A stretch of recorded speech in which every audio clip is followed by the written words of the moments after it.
Hello guys.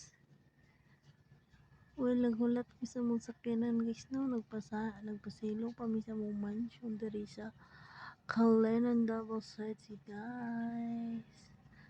Perting inita gyud guys, so nagtulo-tulo gyud ang akong singot. Guba mo gud ang aircon diri guys, oy. Init kayo sa tanang init guys. Grabe gini kainit guys, perting tulo sa akong singot.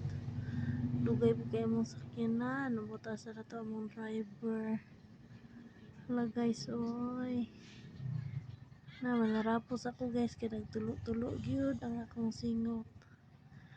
Grabe kainit din dapita guys. Naman ta ni aircon ni akong mansion sa mani oy. O man ni salir ang ka bugnaw.